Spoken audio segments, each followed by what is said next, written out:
What's up, bestie book bitches? Welcome back to my channel. My name is Marquita Lachey. If you are new here, make sure you hit that like button, subscribe to this channel, and share this video if you like it.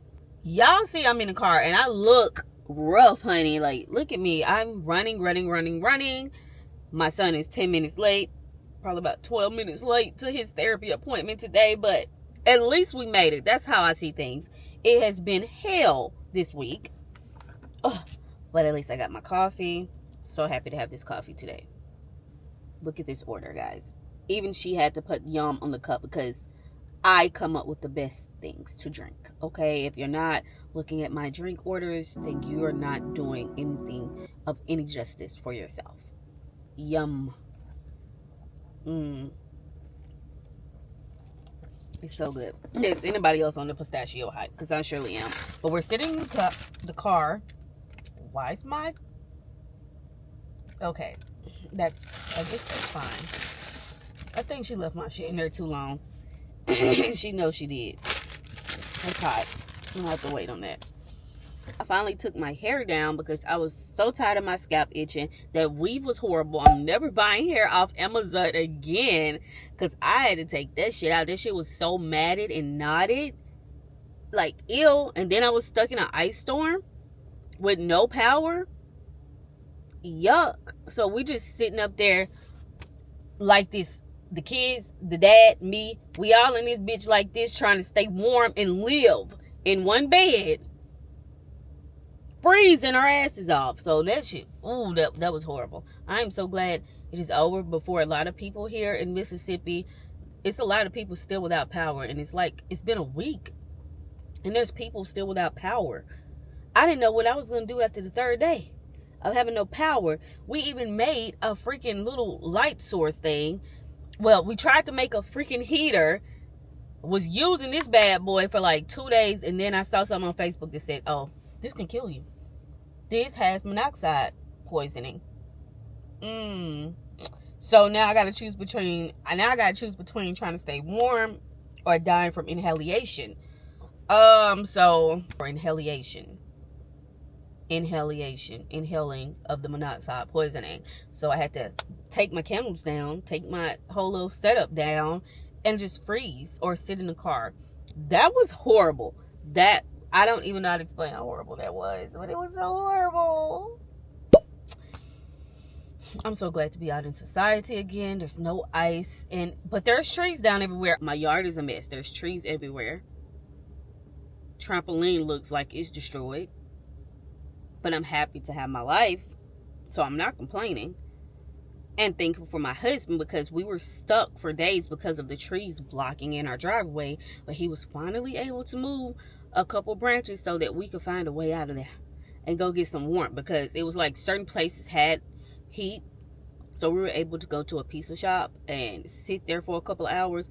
And thankfully, when we came back from that pizza shop, our lights were on. I could have cried tears of joy at that moment, just thinking about having to go back in that house another night and freeze. And it was supposed to be colder than the other previous nights. I was almost out of hand warmers. I don't know what we were going to do. All the hotels were booked. People had been jumped on it. Next time I will be more prepared. I am about to buy portable heaters. I'm not going to have to worry about that no more. Make sure I'm stocked up on hand warmers and perishable, non-perishable foods more. I did have like tuna and Vienna sausages, bread, stuff like that, peanut butter and jelly. I was good on that part, but we are lucky too because we used our grill. He went and cooked us some food. So we were good. We were okay, but the cold was the problem. Okay, the cold was going to take us out. Whew, I cannot believe that happened. And this is around my birthday when this happened. And it's so much going on. I just wanted to chat with you guys for a second. It's my sandwich. Oh, I can't stand. And I tried to be healthy today.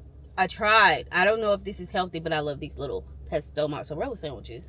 But I wanted a bento box, protein box, whatever you call them. I want the one with the eggs in it. And a little toast, a little bread, apples, grapes, but they were out. So, hey, that's not my fault. I didn't get to be healthy today. It's Starbucks' fault. You should have had some.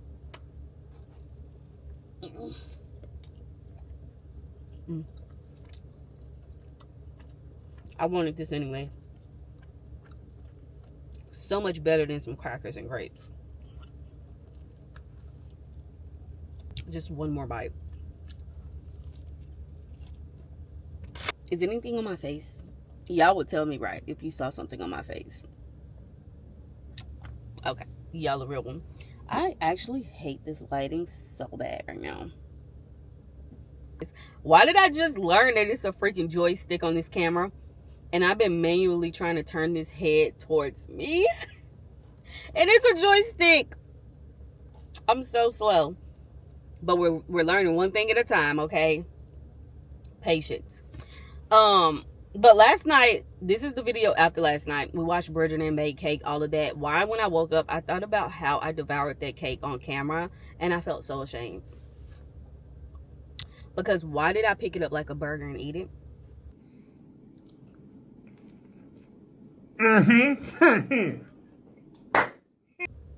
Why didn't I have manners and use a fork and be cutesy like Bridgerton would do? I really went in on that cake last night. I feel so bad. We just go pretend like that didn't happen. That was how it was supposed to go down. I was supposed to get the little cute. I had little cutesy spoons and all that. Now, all of that went out the window once I tasted the cake.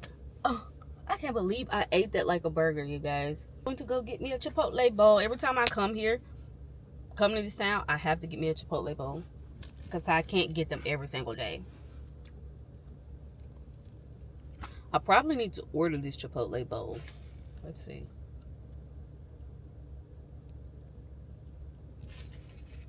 So I want it ready by the time he comes out of therapy. And another thing, we're late because I was fast asleep and I was like, oh my gosh, a light bulb just popped off in my head and it's like, you have therapy today. Well, I don't have therapy, but he has therapy. It's today, literally Friday, and I stayed up all night watching Bridgerton and making cakes. I was up to 4 a.m. Here's my usual order, you guys. The chicken bowl. That's what I'm gonna get. Just add the bag. Done. That's it. What is something else I wanted to update you guys on before I go? Maybe I should just pick out a little because that lighting is horrible. Horrible, horrible, horrible. Ooh, the sun's too bright over that way. Damn. Can I get some light? Well, I guess I'm just not parked in the best place right now. But I did want to tell y'all that if y'all didn't know, I have talked about my mom a little bit on here, but she has currently been living with me again for the past month, and it's just getting too much. Like, I literally had to go put her in a motel for about 2 weeks because I just couldn't deal with it anymore. If y'all don't understand or know what I'm talking about, I have a toxic narcissistic mother that I feel obligated to take care of. So that's how my life is going right now. It is so much to dive into with that. But that's a big part of the reason why I haven't even been reading. I haven't even been in the headspace to really read. She's just so negative. Every day I'm mad. Every day I'm angry. Every day I'm sad. Like, she just knows how to pull all of that out of me. And she looks like she just intentionally waits till I wake up. I'm spitting everywhere again. Waits till I wake up to get on my last fucking nerves. I really think she sits there and plots that shit. Because she never sleeps. She just sits on the couch and wait till I wake up and stare at me. And every move that I make, when I go in the house, when I go out the door, when I do this, when I do that, everything is being watched. Like, what is this, the CIA? I done crashed out so many times, it's not funny. So I have literally told this woman, you're going to have to try to get a job so that you can get your own place, because Section 8 ain't cutting it right now. They barely accepting applications. You got to do something. This woman does not want to work. She's able-bodied to work. She just doesn't want to. And I know she suffers from some type of mental illness. Has to. I hate to say it. But taking care of her and my brother is taking a toll on me. I don't have the funds for it. And especially the funds for the things that she wants, because she's also an alcoholic. I cannot continue to enable her. I cannot continue to provide her addiction to her. If she wants to keep up with that, she needs to get a job and do it herself. And I have really put my foot down with this. So the next thing I'm going to tell her, like, I can help you go fill out some job applications. We can do this, we can do that, but this isn't going to work. I have had my house back for 2 weeks, and it has been so great. I felt so much more stress relief and no anxiety as much. Like, I just felt like I could finally freaking breathe, and my house isn't as cluttered anymore. It's just so much better. And I know if I had extra space, maybe I wouldn't care as much. They're literally in the living room, just as people walk by, can't do anything, can't really even live too loudly at all with them right there. And like I said, they stay up all day and all night, all day and all night, all day and all night. And every day she has a new expense that she wants. I'm not rich. I got 3 kids to take care of. I've been trying to help the best I can. I put so much money on her. And the biggest thing to me when this comes to this, every time I do something for her, she'll say, that's not nothing. I birthed you. That little money you put on me, that wasn't even money. Food, that's not even food. Living here, that's not even living here. She doesn't appreciate me at all, you guys. As much money as I've spent on this lady over the years and now, and she'll say, I haven't spent nothing on her. I haven't put out of my kids' mouth to make sure she was good. That shit hurts.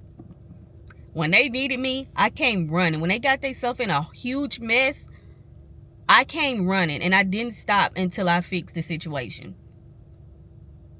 Saved the day, and that still wasn't shit. She cussed me out as soon as I finished saving the day and said that wasn't nothing. Like, I can't make this shit up, y'all.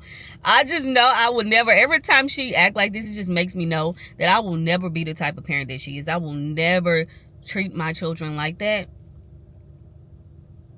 And anytime I see, because we all do have pieces of our mother inside of us, or our parents who raised us, and sometimes you got to try to turn that switch off when you feel yourself sounding like them, acting like them too much, and be like, oh no, nope, nope, nope, nope, nope, nope, nope, nope, can't do it. No, I would tell my daughter and my husband, nope, if I act like this lady, tell me.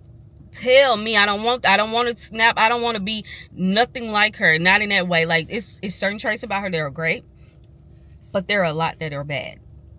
She's a protective mother, overly protective. I ain't even gonna go into that. But over my life, it was very overprotective. But that can be a good thing in a certain way, because nothing bad ever happened to me in that way. As you know, some kids have had to endure. She's strong. She's resilient. I would like to take that with me.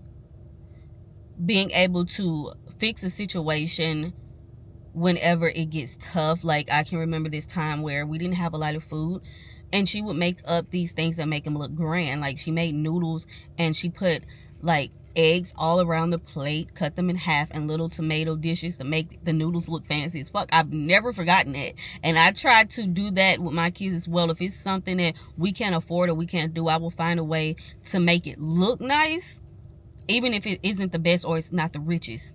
I want them to be grateful and appreciative of things that they have, and make things look grand even if they aren't. I don't know if that makes sense, but there's a lot, but my head is not even on straight to read a book right now. I've been listening to books, but like, pick up a physical copy, I just don't have it in me right now. I don't know when that will be again, but right now we're just gonna have fun watching TV shows and listening to audiobooks and drinking coffee.